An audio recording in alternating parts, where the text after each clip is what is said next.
Miso soup, miso soup, miso soup, it's everywhere. We went on an awesome Japan trip recently and were amazed by the variety of Japanese cuisine. So much so that it made me feel guilty that we haven't cooked anything really Japanese here at United Cuisines, which we shall change in this episode and create one of the most important Japanese dishes. Yes, you guessed it, miso soup. So let me show you the version that I like to create at home. All we need is some miso paste as well as dashi, a broth made from dried bonito flakes and dried kelp. Okay, sounds simple enough, but what exactly was miso again, you ask? No, it's not the Japanese word for tofu, which we embarrassingly assumed, for miso soups are often served with tofu cubes. Rather, miso is referred to a fermented paste made by combining soybeans, salt, as well as a grain such as rice or barley, which usually was combined with a cultivated mold that initiates the fermentation process. And this moldy grain substance is referred to as koji, in case you ever want to make your own miso paste. What you really need to look out for when buying your miso paste for making miso soup is its color and whether or not it has dashi in it. As a general rule of thumb, the darker the miso paste is, the saltier and richer, sometimes even funky it is. For darker miso pastes usually are fermented over a longer period of time, often more than a year, and require more salt in order for the miso not to spoil during the long fermentation process. I eventually went for the lighter one, especially since it was my first time and I had no clue what to expect from the darker one. Regarding the dashi, if anything other than soybeans, rice, barley and salt are listed on the miso's ingredients, especially fishy sounding ones, then that miso paste probably has dashi in it. Ours did not, so we'll make our dashi ourselves, for which we grab a big enough pot or saucepan and pour 1 liter of water in it and add the dried kelp, also known as kombu in Japan, to it. I am using 2 of these long kombu stripes that weigh 12 grams, which I cut in smaller pieces in order for them to fit my pot, where I let them soak for 30 minutes. Please have a look at the package instructions, which usually tell you not to wash the kombu, for these white stains are not dirt, but rather flavor in form of some alcohol residue. In case you notice any real dirt or sandy particles, feel free to use a cloth to wipe these areas off. Once your kombu has soaked for 30 minutes, let's move over to the stove and bring it to a simmer over medium heat. This took me almost 10 minutes and I suggest that you don't leave your pot unattended for too long. We do not want to boil our kombu, as the broth can get slimy and turn bitter otherwise. Do not stir too often either, just stand by and look out for bubbles beginning to rise to the surface at the edges. That's a good moment for giving everything one good stir and removing the kombu from the pot. I suggest that you also give it a taste so you get an idea of the flavor this dried kelp added to your broth.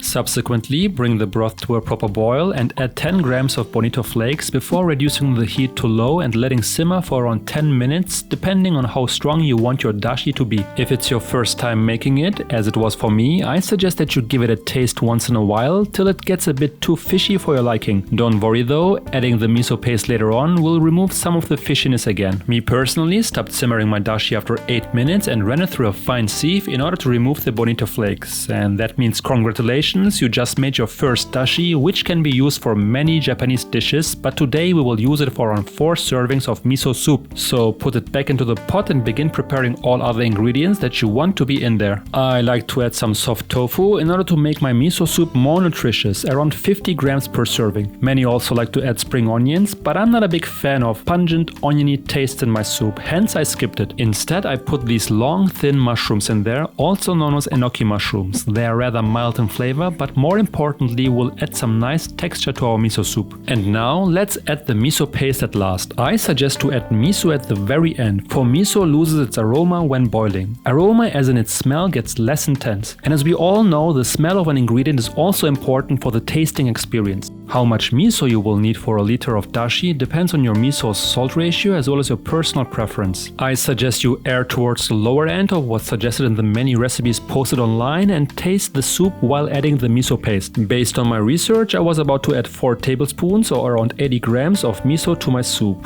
but when dissolving it, I found it's getting too salty halfway in, so I incorporated only 50 grams of miso paste. And I highly suggest that you proceed the same way, i.e. tasting your soup several times while dissolving the amount amount of miso requested by the recipe. If it's getting too salty too quickly, stop. If not salty enough, add more miso to taste. By the way, using this cute little sieve came in really handy and it was a lifesaver. Otherwise I would have dumped all the miso in there and my soup would have gotten too salty. Hence I suggested use it as well. And props to Chef John from foodwishes.com. One last tip, if you don't want to bother making your own dashi, you can also get it packed in tea bags that you just drop into a few cups of hot water and steep it like you would do with tea. I discovered them in my local Japanese store next to the dried kelp and bonito flakes. And not only was it very convenient, but also turned out to be very tasty. It had more depth though, for the ingredients contained more varieties of fish such as mackerel and others in addition to the bonito. Anyhow, once everything comes to a boil, let's quickly serve our miso soup and enjoy our first homemade Japanese dish experience. One major ingredient can't be missed though, and that's dried wakame seaweed. And according to instructions, it shall be added 2 minutes before serving. So let's add some of it into our serving bowl of choice and pour a ladle or two of our miso soup over it. I suggest you stick to the package instructions of the wakame seaweed, as these little dried seaweed pieces will expand dramatically. 1 teaspoon per cup of miso soup was plenty in my case. Nothing more to do but to give it a good stir and watch the seaweed expand and enjoy. I highly suggest that you give creating miso soup at home a try. As you've seen, it's super easy to make and tastes great, full of umami as well as the variety of textures provided by the mushrooms, tofu and wakame seaweed that we added. Bon appetit, or as the Japanese would say, itadakimasu.